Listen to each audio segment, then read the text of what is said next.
हाँ जी, कैसे हैं आप सब लोग। तो क्या लगा आपका तुषार भाई कहीं चला गया? नहीं भाई, टेंशन मत लो, यहीं पे आपका तुषार भाई कहीं नहीं गया। बस थोड़ा सा काम वगैरह के चक्कर में बिजी हो रखा था, इसलिए रेगुलर वीडियोस नहीं आ पा रही थी। लेकिन सबसे पहली बात तो guys, happy Ganesh Chaturthi to all of my YouTube family, जितने भी मेरे भाई लोग हमें सपोर्ट करते हैं। ठीक है, तो आज यही शुभ दिन देख के मैंने डिसाइड करा कि यार काफी टाइम से रेगुलर वीडियो नहीं आ रही थी, अब रेगुलर आने की कोशिश पूरी तरीके से करूंगा। आज से अपना चैनल को रिस्टार्ट करते हैं। एंड जैसे कि आपने टाइटल पढ़ लिया होगा गाइस, वरना इंडियाज फर्स्ट, ठीक है guys, India's first Hyundai Verna turbo 2023 tuned. ठीक है, हमारी नहीं है, हमारे एक बहुत ही अच्छे क्लोज फ्रेंड की है। ठीक है, हम भी अपनी वाली को जल्द कराएंगे, लेकिन उसके लिए भी हमने अपनी क्यों ट्यून नहीं कराई, उसके लिए भी बने रहना, इस वीडियो में बताऊंगा आगे। ठीक है, अभी फिलहाल चलते हैं वीडियो की तरफ। एंड एक चीज बताना चाहूंगा गाइस, ये वीडियो हमने लास्ट मंथ अगस्त में शूट करी थी, लेकिन उसका अभी मैं इंट्रो शूट इसलिए कर रहा हूँ क्योंकि हमने सिर्फ उस टाइम ना ट्यून वगैरह का ब्लॉग बनाया था, हम प्रॉपर तरीके से टेस्टिंग नहीं कर पाए थे। तो आज हम उसकी टेस्टिंग करके पूरा ब्लॉग आपके लिए बना रहे हैं। ठीक है, तो बने रहना, पूरी तरीके से वीडियो देखना। ठीक है, बहुत ही इंटरेस्टिंग होने वाली है।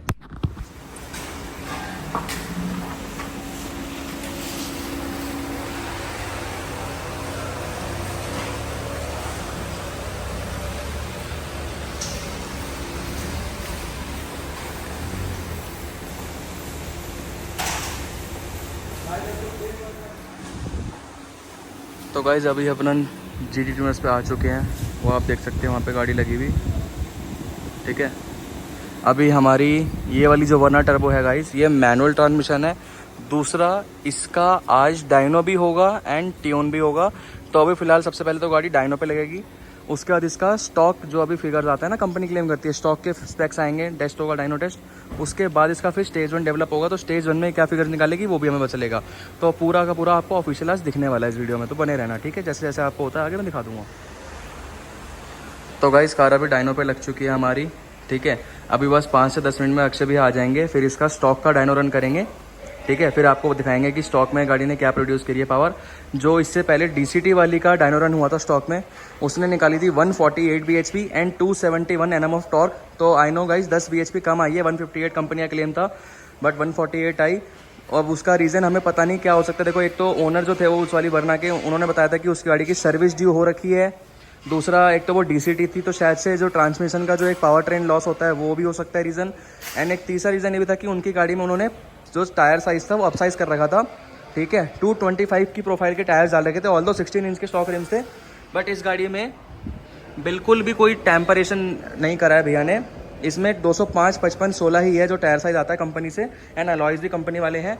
बाकी ऊपर से एक फ़ायदा ये भी है कि मैनुअल है, तो इसमें तो कोई पावर ट्रेन लॉस नहीं होगा आपको गेयर बॉक्स की तरफ से। एंड देखते हैं इसमें क्या पावर गाड़ी निकालेगी स्टॉक में। बाकी टॉर्क भी शायद कुछ डिपेंड हो सकता है, उसका टॉर्क 253 की जगह 271 आया था, इस वाली में कितना आएगा वो भी दिखाएंगे। ठीक है गाइस, बाकी ट्यून तो फिर उसके हिसाब से डेवलप होगा कि क्या होगा वो देखते हैं बाद में। सबसे पहले तो इंटरेस्टिंग देखना है कि स्टॉक की फिगर्स क्या है।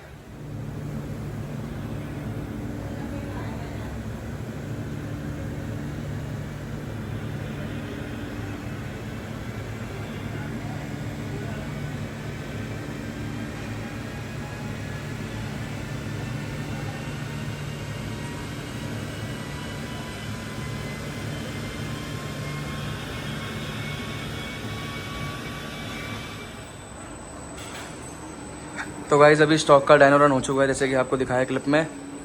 ये कुछ फिगर्स आई हैं। 280 Nm टॉर्क निकाला है गाड़ी ने स्टॉक में, बट bhp कम निकाली है, 144 bhp निकाली है। मतलब 145 मान लो, 144.9 है। मतलब कंपनी का क्लेम था 158 bhp, बट उसके कई रीज़न हो सकते हैं कि गाइस अभी हमें गर्मी के टाइम में इसका डायनो टेस्ट कर रहे हैं। दूसरा पॉइंट है कि गाड़ी में अभी XP95 पेट्रोल नहीं है, नॉर्मल पेट्रोल पे गाड़ी चल रही है, क्योंकि भाई काफ़ी दूर से आए हैं, रुड़की देहरादून, मतलब रुड़की उत्तराखंड से आए हैं, तो इसलिए वो नॉर्मली प्रेफर करते हैं, इकोनॉमिकल ज़्यादा चॉइस वही रहती है। अगर XP95 होती तो क्या पता bhp ज़्यादा आती, बट DCT का टॉर्क 271 Nm आया था एंड इसका 280 Nm आया है, तो 9 Nm इसका ऑलरेडी ज़्यादा आ गया। बट DCT की bhp 148 थी, इसकी 145 है, तो 3 bhp कम आई है। बाकी देखते कैसे क्या रहता है, अब ट्यून के बाद पता चलेगा ऑफिशियल।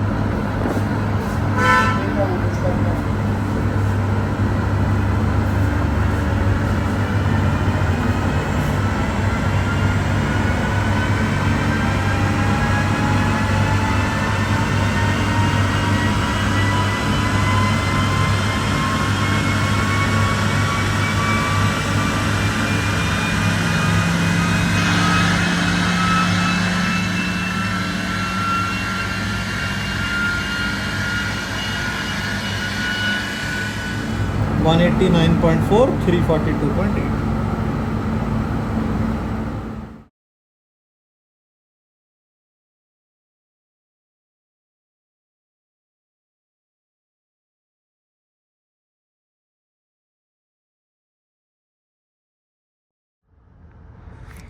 तो गाइज एक बार हम गाड़ी के अंदर आ चुके हैं, ट्यून स्टेज 1 वर्ना टर्बो मैनुअल के अंदर। आपको ओनर से मिलाते हैं। कैसे सुशांत भाई? बढ़िया भाई। तो भाई हमने अपनी गाड़ी को जो ट्यून था वो 14 अगस्त को कर दिया था, ठीक है। आज है 11 सितंबर। तो एक चीज़ हम पूछना चाहेंगे कि हमने 14 अगस्त को इसलिए नहीं दिखा पाया था आपको डेमो, क्योंकि उस दिन भाई थोड़ा सा लेट हो गए थे एंड ट्यून में भी काफ़ी ज़्यादा टाइम लग गया था। ऑल्दो जीटी ट्यूनर्स ने जो डीसीटी ट्रांसमिशन का ट्यून है वो बना दिया था, मतलब जो डीसीटी वाली वरना उन्होंने ट्यून करी थी। बट क्योंकि भाई की जैसे आप देख रहे हो ना मैनुअल है, तो मैनुअल में थोड़े बहुत उनको जो अपनी चीज़ें थी सेटिंग्स डिफरेंट करनी पड़ी थी, इसलिए थोड़ा टाइम लग गया था। अब ऑलमोस्ट भाई 1 महीना आपने गाड़ी चला ली है, आपको क्या फील हो रहा है स्टॉक से ट्यून के बाद? इतना फर्क है, गाड़ी अब व्हील स्पिन ही मारती है। व्हील स्पिन मारती है। मैनुअल तो मारती ही थी व्हील स्पिन, क्योंकि रॉ गाड़ी थी, और अब कुछ ज्यादा ही मार रही होगी अब तो। जैसे 2500 आरपीएम के ऊपर जाती है गाड़ी, व्हील स्पिन दे देती है। अच्छा, एंड आपको नॉर्मल डेली चलाने में आपको क्या फील होता है? एवरेज वगैरह कुछ आपकी इंक्रीज हुई है कि डिक्रीज हुई है? All depends on driving style. Like तो अभी तक 1 महीने तक आप एग्रेसिव चला रहे हो ट्यून के बाद, या कैसे चला रहे हो? मिक्स चला रहे हो। तो मैं कंपेयर करूँ पहले से तो अच्छी एवरेज है, पहले से बढ़ के ही आ रही है कहीं ना कहीं। और एक चीज पूछनी थी भाई कि आप ट्यून से पहले ऑलमोस्ट हमेशा आप नॉर्मल पेट्रोल चलाते थे, अब आप कौन सा पेट्रोल मोस्टली इस गाड़ी में रन करते हो? 95 ऑक्टेन। तो नॉर्मल से 95 ऑक्टेन में भी कुछ ट्यून के बाद आपको फील होता है फर्क? फर्क हुआ है, मैंने कंपेयर किया था। अच्छा, फर्स्ट टाइम जब हमने ट्यून कराई थी तब आपको याद होगा 91 ऑक्टेन था, राइट? जो हाँ, एक चीज गाइस मैं आपको बताना चाहूंगा कि जो ट्यून के आपने जो फिगर्स देखी थी ना, कि गाड़ी ने सिर्फ 189 bhp निकाला एंड 343 Nm बोल लो, बेसिकली 342.80 था, ऐसा करके हमारा जो स्पेक्स थे। ऑल्दो डीसीटी वाली का स्पेक्स ज्यादा आए थे, तो इस चीज़ का उन्होंने यही कहा था कि भाई ये गाड़ी 91 ऑक्टेन मैप पे रन कर रही थी, इस चक्कर में थोड़ा सा पावर जो आपके डायनो पे स्पेक्स थे वो कम आए हैं। अगर गाड़ी पे हम XP95 प्रॉपर तरीके से रन करके डायनो टेस्ट करें तो गाड़ी मिनिमम 198 से 199 bhp निकालेगी। 200 टच कर जाएगी नहीं कर जाएगी पता नहीं, बट 198 तो कंफर्म है। एंड टॉर्क ऑलमोस्ट अपना 350 Nm जाएगा, जो मतलब जीटी ट्यूनर्स क्लेम कर रहे हैं इस गाड़ी का इंजन की पावर इतनी निकाल सकता है उनका मैप स्टेज 1 जो है OEM प्लस का, ठीक है। एंड बाकी अब हम बात करते हैं कि भाई इसमें हमने ट्यून का कॉस्ट कितना आपको पड़ा था? 26,000, ठीक है, 26,000 आपको पड़ा था। अभी आप इसको स्टेज 1 पे चला रहे हो, स्टेज 2 का कोई प्लान है आपका? नहीं, अभी कोई प्लान नहीं। अभी कोई प्लान नहीं है। बाकी एक चीज बताना चाहूंगा गाइस, जितने भी लोग यहाँ पे बैठे हैं, हमने इसका स्टेज 1 का जो ग्राफ था वो स्लाविया 1.5 लीटर जो जीटी ट्यूनर्स ने ट्यून करी थी उससे कंपेयर करता, उसका भी मैं आपको चार्ट अभी मेंशन करके दिखा दूंगा। तो उन्होंने एक चीज खुद बोली कि भाई 1.5 TGDI जो हुंडई का है वो ज्यादा पावरफुल है 1.5 TSI से, चाहे आप स्टॉक में बोल लो चाहे आप ट्यून में बोल लो। बट स्टॉक की एक और चीज मैं आपको बताना चाहूंगा कि हुंडई इस गाड़ी को क्लेम करती है 158 bhp, है ना भाई? 158। बट ऑलमोस्ट हमने 3 से 4 गाड़ियों को डायनो देख लिए, सब किसी में गाड़ी 144, 145, 142 bhp निकाल रही है। इवन आपकी गाड़ी ने भी 144.9 मतलब 145 bhp निकाला है क्रैंक पे वो भी। तो ऐसा मतलब एक चीज हमें सुनने में आई थी कि हुंडई की गाड़ी में ऐसा भाई अंडर क्लेम चल रहा था। नहीं, वो ये था कि जो उनका भी रिसेंटली इसी अपडेट आया, मतलब वही मैं बता रहा हूँ कि रिसेंटली एक ना गाइस जुलाई में, ऐसे मैं भी एक वरना ओनर हूँ तो मैंने भी एक चीज नोटिस करी थी, मेरे को भी ना एक जुलाई में कंपनी से कॉल आया था कि सर एक ECU अपडेट आया है आपका, वो GDS टूल जो उनका OBD फ्लैशर टूल होता है ना उससे वो उसको करते हैं सेट रीसेट, जिससे ऐसे कि सर्विस सेंटर में ना एक डिवाइस होता है टैबलेट टाइप का, तो उससे आपकी कोई भी अपडेट्स होते हैं, जैसे OTA अपडेट्स जो होते हैं वो तो आपके वायरलेसली हो जाते हैं, और कुछ कुछ अपडेट्स ऐसे होते हैं ECU वगैरह के जो आपको सर्विस सेंटर जाके कराने पड़ते हैं, ठीक है। तो उसके लिए मेरे को बुलाया था, तो उसमें एक हुंडई ने ऑफिशियल ECU अपडेट दिया है, चाहे आपकी मैनुअल हो चाहे आपकी DCT हो, उससे आपकी जो BHP है वो बढ़ रही है, ठीक है, क्लेम फिगर में आ जाती है। मतलब एक भाई ने जो अपने साउथ साइड से बैंगलोर साइड से बिलोंग करते हैं, उन्होंने अपनी जो स्टॉक हुंडई का जो ECU अपडेट है उस पे अपडेट कराने के बाद उन्होंने डायनो रन करा था अपनी गाड़ी का, तो उनकी गाड़ी का जो अपना BHP आया था वो ऑलमोस्ट क्लोज टू अपना क्रैंक फिगर आ गई थी जो हुंडई क्लेम करती थी ऑफिशियली, उनका आया था 155 BHP, ठीक है। 158 फिर भी नहीं आया, और हमारी गाड़ी का आया था 145। तो एक चीज मैं बोलना चाहूंगा कि अगर आप लोग भी जितने भी वर्ना टर्बो ओनर्स इस वीडियो को देख रहे हैं, अगर आपने रिसेंटली में जुलाई 2024 के बाद कोई अपडेट अपना आया हो और आपने नहीं कराया हो तो अपनी गाड़ियों को ले जाके करा लीजिए। एक तरह से स्टेज 0.5 आपकी गाड़ी हो जाएगी, ठीक है, क्योंकि गाड़ी अभी अराउंड आपकी 140 to 145 bhp प्रोड्यूस कर रही है। एक बार वो हुंडई का अपडेट आपका हो जाएगा तो आपकी गाड़ी वही 155 to 160 bhp करने लग जाएगी। ऑल्दो टॉर्क हमारा काफ़ी अच्छा आ गया था। टॉर्क हमारा 253 क्लेम है और 280 Nm आया था। ठीक है, तो टॉर्क हर किसी का 270 to 280 Nm के बीच में आ रहा है। बाकी अब देखते हैं हमारी गाड़ी 190 bhp और 350 Nm ऑफ टॉर्क क्या चीज़ फील होती है। और अभी इसमें 95 ऑक्टेन, और अब इसमें प्रॉपर तरीके से ऑक्टेन 95 डल चुका है अपना। इंडियन ऑयल का डला है कि भाई एचपी का पावर? एचपी का पावर 95 डला है। चलो बात एक ही है, ऑलमोस्ट दोनों के पेट्रोल अच्छे ही होते हैं। फिलहाल तो गाड़ी है अपना नॉर्मल मोड में, ट्रैक्शन भी ऑन ही है इसका। एक बार भाई को कैमरा दे देंगे आप, मैं फील करके देखता हूँ कि क्या होता है। मेरे पास भी वरना टर्बो मैनुअल ही है। एक तो खास बात यह है ना कि मैं मैनुअल से मैनुअल को दोनों कंपेयर करके बता पाऊंगा। अभी फिलहाल हम थर्ड गियर में, एसी हमारा ऑन है। ठीक है, पुल करता हूँ एक बार। ओ भाई किस तरह एकदम खींच रही है भाई ये तो। भाई काफी ज्यादा स्ट्रॉन्ग पुल हो गया है इसका।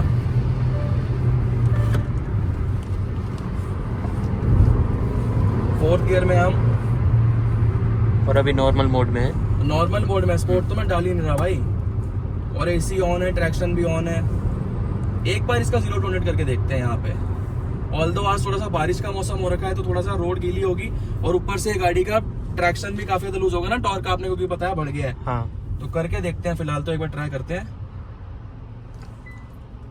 Traction and ESC disabled. एक बात और कहना चाहेंगे हम कि जब हमने ट्यून कराई थी, हाँ जी, तो लास्ट में उन्होंने इसका मैप जो है ट्यून होने के बाद ऑक्टाविया 1.8 TSI के साथ भी कंपेयर किया था। अच्छा, तो उससे अच्छी मतलब इसका, हाँ उन्होंने मतलब हाँ। ये चीज बताई थी कि भाई ये गाड़ी नेक्स्ट मतलब बहुत अंडररेटेड गाड़ी है। इसका इंजन काफी ज्यादा पावरफुल है और इसके लिए मॉड्स भी अगर कोई ढंग से कर देना तो स्टेज 3 भी ले जाएंगे अच्छे खासे। स्टेज 2 प्लस तो आ चुके हैं विद इंटरकूलर अपग्रेड। उसके बारे में भी डिटेल में एक्सप्लेन करते हैं। पहले फिलहाल करते हैं इसका 0 to 100।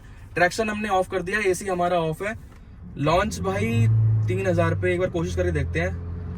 इन 3, 2, 1। ओ भाई देख रहे हो कैसे पूरा जंप कर रही है गाड़ी।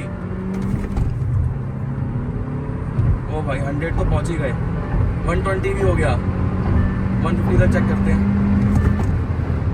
ओ भाई क्रेजी भाई क्रेजी। मतलब मेरी गाड़ी व्हील स्पिन तो करती थी स्टॉक में, आपकी तो व्हील हॉप कर रही है भाई। मतलब टायर नीचे बैठ ही नहीं रहा, उछले जा रहा है। और ऑल्दो आपने टायर भी अपग्रेड कर रखे हैं, जबकि आपके कौन से योकोहामा लगी हुई ना भाई, ब्लू और जीटी सेम प्रोफाइल। हाँ सेम प्रोफाइल। देखो थोड़ा बहुत तो अपना आज रोड भी वेट है, उसका भी हो सकता है। एक बार दोबारा ट्राई करेंगे। गाड़ी जो है आगे से ऐसे करके व्हील हॉप हो रही है। मतलब एक तो ट्रैक्शन लूज होता है तो स्किड मारती जाती है। इसमें पावर इतनी ज्यादा आ गई है कि भाई ट्रैक्शन तो लूज नहीं है, उछल रही है गाड़ी आगे से। एक बार दोबारा करेंगे। Launch in 3, 2, 1।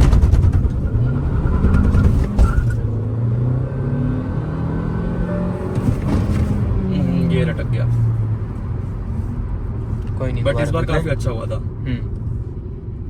लेकिन भाई जो पावर मेरे को फील हो रही है ना, खड़े पैर मतलब पता चल रहा है कि गाड़ी में अच्छा खासा डिफरेंस आया है। मतलब स्टॉक के कंपेयर में अगर मैं करूँ तो।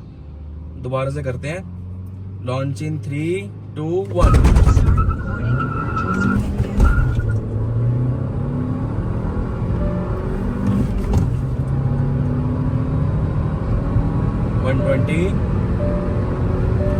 एंड 135 पे ब्रेक।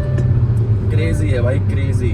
मतलब गाड़ी इतनी ज्यादा वो लग रही है ना, पावरफुल, कि आपको झटका दे रही है पूरा पीछे तक भाई। मेरे को तो सीट से चिपका के रखा है। G-force अगर इसका नापा जाए तो भाई बहुत अच्छा है। मतलब VRS में भी इतना तगड़ा मिलेगा नहीं मिलेगा पता नहीं, क्योंकि VRS वगैरह भाई ऑटोमेटिक है ना, लॉन्च कंट्रोल होता है, उनमें भी व्हील स्पिन तगड़ा होता है। बट ये भी भाई उसके टक्कर का ही दे रही है। ऑलमोस्ट 200 bhp की गाड़ी हो गई और ऊपर से मैनुअल। अब तो एक बारी में 2 वर्टस को खाएगी है। देखते हैं भाई वर्टस का तो अब देखो, ट्यून वरना और ट्यून वर्टस तो इस दिन होंगी, वो सबसे ज्यादा तगड़ा दिन होगा। और रिजल्ट सबको पता ही है, जब स्टॉक हमारी वरना ट्यून वर्टस को करती है तो फिर ट्यून वरना तो क्या ही करेगी भाई। अब एक बार रोलिंग करके आपको दिखाते हैं। समझ लीजिए हम थर्ड गियर पे हैं और सेकंड गियर पे हैं 30 की स्पीड पे। ठीक है, रोलिंग जैसे हम करते हैं ना, तो आपको एक बार टर्बो रेंज दिखाना चाहता हूँ। तो 3, ये देखो भाई पुल। ओ भाई और वैसे भी इसमें स्टॉक रिप्लेसमेंट BMC का फिल्टर डला हुआ है। हाँ, इसमें गाड़ी में वैसे एग्जॉस्ट वगैरह नहीं डला हुआ, हाँ। खाली एक BMC का स्टॉक रिप्लेसमेंट एयर फिल्टर डला हुआ है, ठीक है। बाकी अगर कोई कोनिकल एयर फिल्टर या कैटबैक एग्जॉस्ट वगैरह भी करते हैं तो स्टेज 1 में उससे भी और इम्प्रूवमेंट मिल जाएगा। मैं एक फीडबैक और शेयर करता हूँ। मैंने जब जी। ट्यून कराई थी तो मैंने इसमें कॉनिकल HPI का फिल्टर भी ट्राई किया था। अच्छा, HPI का कोनिकल ट्राई हाँ, करा तो था। दोनों कंपेयर किए थे, स्टॉक रिप्लेसमेंट BMC और HPI का फिल्टर। तो क्या आपको सिग्निफिकेंटली feel हुआ? पावर लॉस था उसमें HPI में। HPI वाले में पावर हाँ, लॉस था, मतलब ठीक है। वो इतना पंची फील नहीं होता और है। ऑल्दो इस गाड़ी में कोनिकल फिल्टर डालने से कोई दिक्कत नहीं होती, इसका माफ सेंसर का प्लेसमेंट ऐसा है हाँ। कि आपका कोई एरर नहीं शो करता। हाँ, बाकी मैं फोटो भी एक शेयर कर दूंगा तुषार के साथ कि हाँ। डायरेक्ट प्लग एंड प्ले था HPI, कोई उसमें हाँ, अलग से हाँ, कुछ हाँ। नहीं करना पड़ा था। वो मैं आपकी इसमें हाँ। स्क्रीन पे लगा दूंगा कि स्टॉक हाँ। रिप्लेसमेंट का है। हाँ, बट भाई थोड़ा सा मैं आपको ये बताना चाहूंगा गाइस, जब हमने पिछली बार 14 अगस्त को थोड़ा सा एक टेस्ट रन करा था ना इसका अपना ट्यून के बाद, तो भाई उस दिन नॉर्मल पेट्रोल था। हाँ। भाई 95 में मेरे को काफी ज्यादा फील हो रहा है। आपको हुआ ना फील अभी उस टाइम? हो रहा है भाई, डेफिनेटली हो रहा है। मतलब ट्यून के बाद तो गाइस मैं बोलूंगा, अगर देखो XP100 की तो जरूरत नहीं है इन गाड़ियों में, क्योंकि यार अफोर्डेबल वो 160 रुपए पेट्रोल लीटर कौन देगा। हाँ। बट 95 ऑक्टेन मिनिमम अपनी गाड़ी में डलवाओ अगर आप अपनी गाड़ी को स्टेज 1 कर रहे हो, चाहे वो आपकी N-line हो 1 लीटर, चाहे वो आपकी वर्टस हो, चाहे वो आपकी वरना हो। मतलब बेसिकली टर्बो चार्ज इंजन अगर आपका है तो 95 ऑक्टेन आपको डलवाना ही चाहिए। राइट। अब एक बार दोबारा से इसका वो ट्राई करेंगे लास्ट 0 to 100 और 5000 RPM पे। भाई साहब कातिल, क्योंकि मेरा भी आज तक ना फास्टेस्ट टाइम 5000 RPM पे आया था। हाँ। व्हील स्पिन बहुत ज्यादा था, लेकिन देखते हैं इसका भी क्या निकलेगा। तो गाइज एक बार अब गोप्रो से हमने लगाया है, गोप्रो पे टेस्ट करके देखते हैं कि आपको ना प्रॉपर तरीके से RPM वगैरह सारा विजिबल हो जाएगा, ठीक है। ट्रैक्शन हमारा ऑफ ही है, AC हमारा ऑफ है। 5 ओ भाई ये क्या 6000 तक जा रही है भाई ये तो मेरी तो 5000 तक आती थी, ऐसा कैसे है? एक बार ट्राई करो, शायद बीच में कम होता है कि नहीं। नहीं भाई, मैंने एक चीज ट्राई करी है, अभी आपको ना गाइस दिखाऊंगा अभी। मेरी शायद 5200 पे लिमिटर है। हाँ, फिर वो कम भी होता है, 4.9 तक जाएगा फिर वो। हाँ, ये आपको तो 6000 चला गया यार। तो मतलब इसका रेव लिमिटर खुल गया यार, ये चीज तो हमने अभी नोटिस करी। ये देखो ना 6000 पे भाई, ये तो पागल कर देगी भाई। एनए गाड़ी है, एनए गाड़ी नहीं है ना इसको भाई। चलो अगर 5000 तक इसको होल्ड करके देखते हैं। इन 3, 2, 1 घूमती रह जा रही है भाई। बहुत टॉर्क है, बहुत टॉर्क है। 5000 RPM तो नहीं चलेगा गाइस इसमें, ना ना ना 5000 तो नहीं, वो 3300 ही करना पड़ेगा। व्हील स्पिन खड़ी रह जा रही है भाई, मतलब टाइमिंग अच्छी नहीं आएंगे तो वहीं घूमी जा रही है। इन 3, 2, 1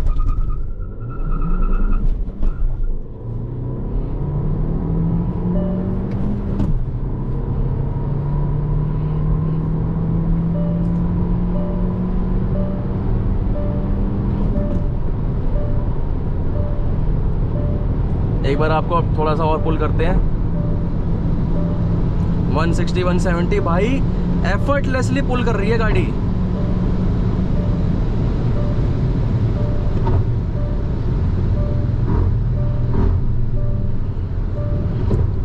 अंडर 20 lakhs ऑक्टावा के मजे। भाई मैं कह रहा हूँ VRS वाले मजे आ रहे हैं अभी तो। देखो स्टॉक में VRS है पावरफुल, देखो VRS से कंपेयर कर नहीं सकते। वो 2 लीटर TSI है, 1.5 लीटर TGDI है।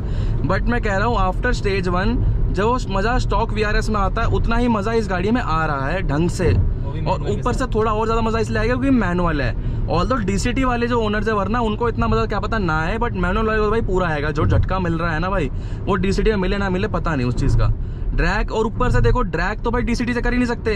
हमारे लिए हमारे Hyundai का TCU ट्यून नहीं आता ना, ऐसे DSG का आता है। बट उनका भी जो DSG का TCU ट्यून है ना भाई, वो बोलने वाला है कि वो DQ200 तो 250 NM के ऊपर झेल ही नहीं सकता उसको। तो मतलब अगर आपको ट्यून कराना है तो भाई अभी उसके ऊपर भी लंबा चौड़ा बात करेंगे, अभी उसके लिए भी लंबा चौड़ा टॉपिक है इस वीडियो में। अभी देखा था राइट, उसमें 340 NM का लिमिट था। हाँ, मतलब इतना झेल सकती है भाई 340, 350 NM जो Hyundai ने डेवलप करा है ना, इतना ये टॉर्क झेल सकता है। उसको लिमिट करके 250 NM पे कर रखा है।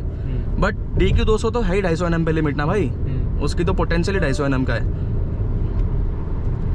मजा आ गया भाई। सुशांत भाई मतलब आप मेरे को ये बताओ, वर्थ लग रहा है आपको ट्यून? 100% वर्थ है।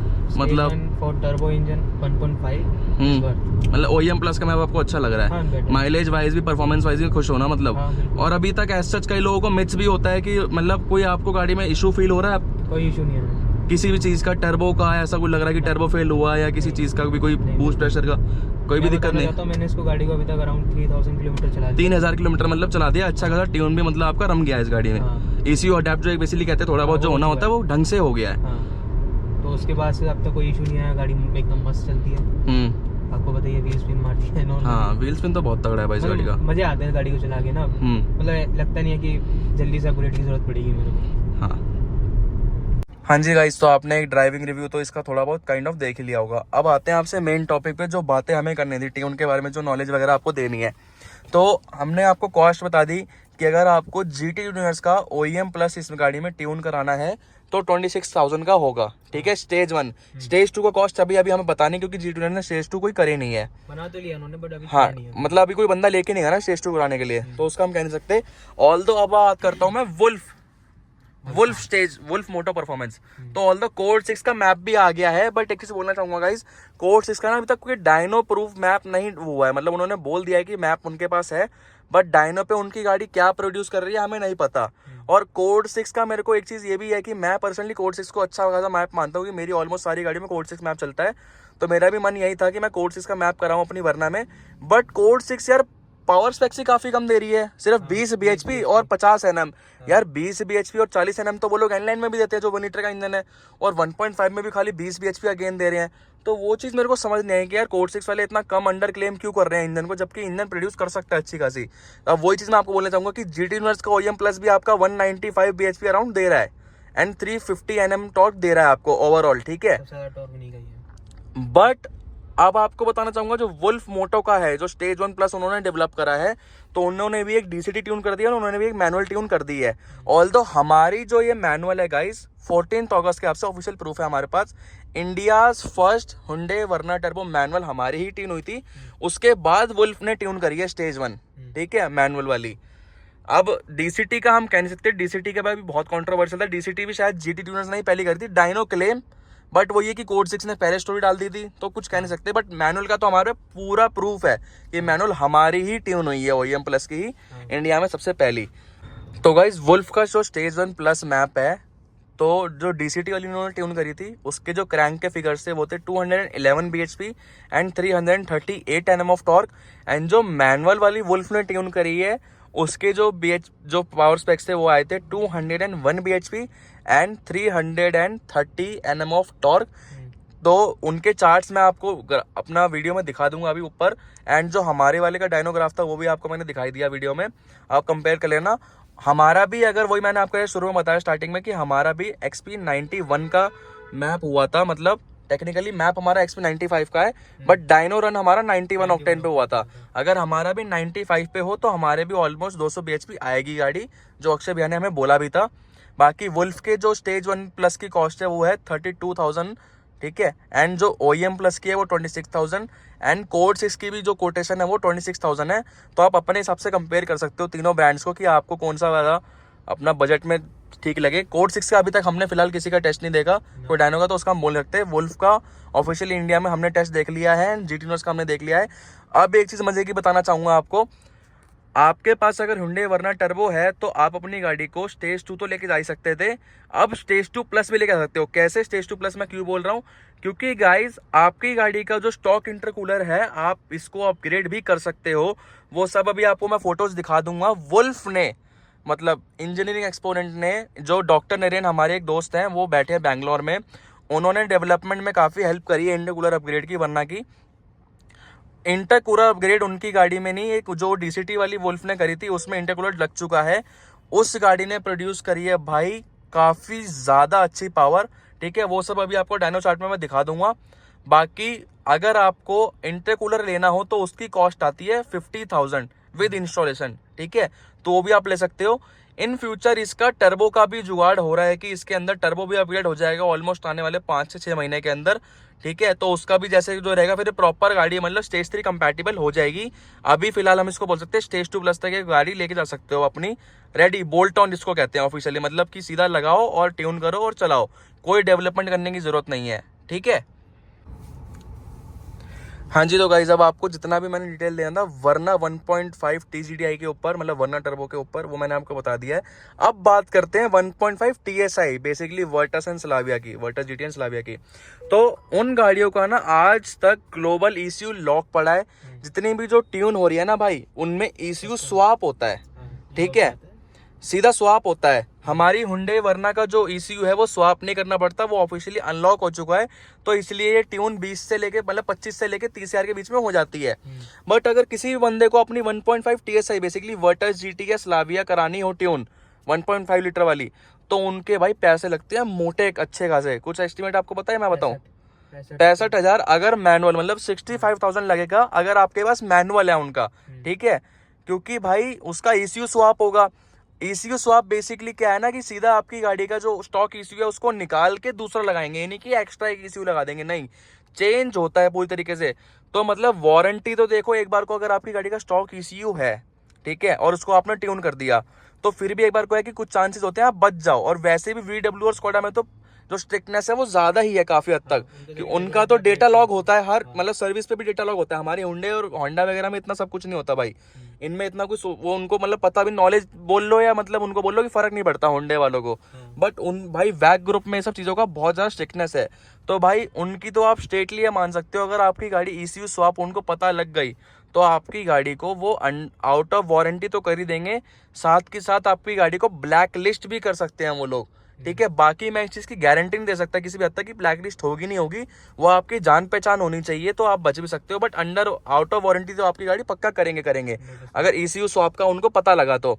और मैनुअल का 65,000 कोटेशन था, जो भी अपने कस्टम लोकल ट्यूनर्स है ना इंडिया वाले, जैसे कोड 6 OEM प्लस, ये तो इन सब का कॉस्ट है। अगर आप बात करो TVS इंजीनियरिंग का मैप, तो भाई वो तो और महंगा है। और अब बात करते हैं जो DSG ट्रांसमिशन है, ठीक है, ऑटोमेटिक वाली, उसका ट्यून जो है आपका कस्टम लोकल ट्यूनर्स का, उसका कॉस्ट है 95,000, ठीक है, ऑलमोस्ट मतलब 95 से लेके 1,10,000 के बीच में हर एक का कोटेशन चलता है, डिपेंड्स ऑन ट्यूनर कि आप किससे करवा रहे हो। TVS का तो और महंगा है। तो भाई ये गाड़ी 25 से 30 हजार में आप ट्यून करा के उतना मजा ले सकते हो, उसके ऊपर आपको 1 लाख रुपए स्पेंड करने पड़ रहे हैं। क्यों? क्योंकि ECU स्वैप होता है, फिर उसके बाद आपको रिस्क भी लेना पड़ रहा है कि कंपनी से गाड़ी आउट ऑफ वारंटी हो जाएगी, ECU स्वैप हो रहा है पूरा, ठीक है। तो भाई उससे बेटर तो है ना फिर आप वरना ले लो, वरना लेके आपका सस्ते में उससे और पावर भी ज्यादा निकाल रही है। वो गाड़ी का जो स्टेज 1 था, अभी आपको मैंने से बताया, उस गाड़ी के स्टेज 1 पे आए थे मात्र 178 bhp, ये गाड़ी का है 190 प्लस bhp, ठीक है।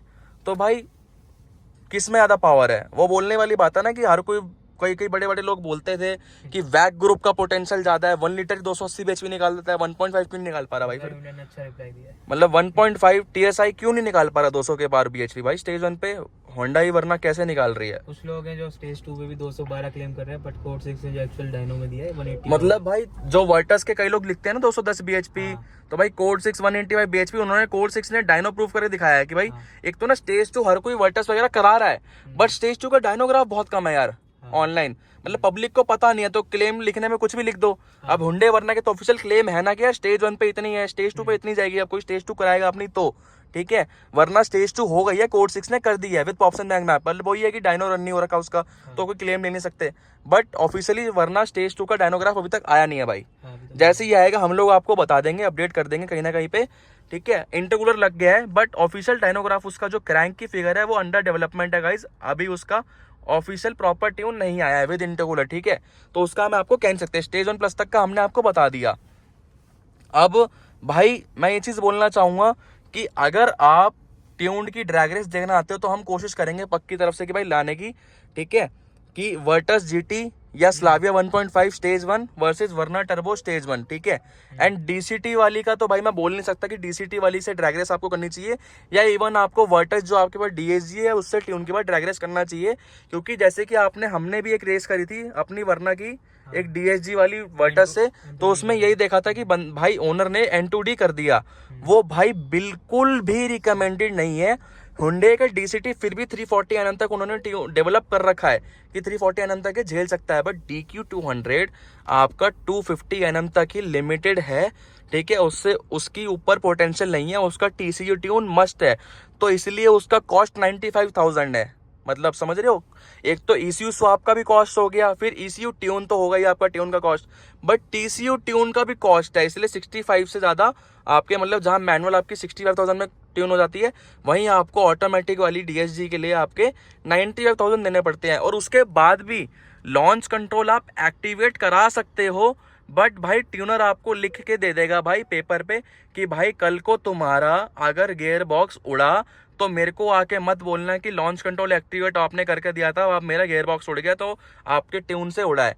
भाई कोई भी ट्यूनर आपको अपनी वर्टस या स्लाविया का अगर आपने स्टेज 2 कराया है और लॉन्च कंट्रोल कराया है बेसिकली, तो लॉन्च कंट्रोल के बाद आपको कोई भी गारंटी नहीं देगा कि आपका गियर बॉक्स रिलायबल रहेगा या नहीं रहेगा, वो उड़ेगा ही उड़ेगा। 4 से 5 लॉन्च मैक्सिमम है उस गाड़ी के लॉन्च कंट्रोल के बाद, ठीक है। तो हर कोई अपनी गाड़ी को बस ऐसी जो DSG वाले हैं वो ट्यून कर लेते हैं, बट कोई ड्रैग रेस नहीं करता।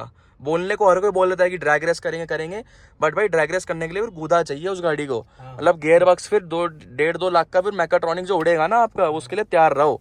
तो मैं तो DCT वाली वरना को भी रिकमेंड नहीं करूंगा कि भाई करो, कि उनका 340 Nm टॉर्क दे दिया उनको करनी चाहिए। भाई देखो डुअल क्लच के साथ तो रेस करनी ही नहीं चाहिए ऑटोमेटिक वाली, टॉर्क कन्वर्टर एकदम बुलेट प्रूफ होता है, उसको कुछ नहीं होता। बट DCT DSG ट्रांसमिशन का ड्रैग रेस नहीं करनी चाहिए जीरो से, क्योंकि उनका वेयर एंड टेयर काफी हद तक बढ़ जाता है। मैनुअल में तो भाई कोई चिक ही नहीं, अपनी तो मैनुअल, मैंने भी मैनुअल इसलिए थी, अब सुशांत भाई भी चला रहे हैं, अनलिमिटेड ड्रैग करो भाई। क्लच का वेरिएंट टेयर समझ लो, जहां आपकी गाड़ी का क्लच चलेगा 50,000 किलोमीटर, वहां चाहे ट्यून हो या ना हो, अगर आप ड्रैग रेस करोगे तो हद मार के गाड़ी चलेगी तब भी आपकी 35,000 किलोमीटर, मतलब 10 से 15,000 किलोमीटर की आपकी जो लाइफ है वो कम हो जाएगी, बट इतना कोई फर्क नहीं पड़ता है इस पे, और चीपर टू मेंटेन भी यही रहता है।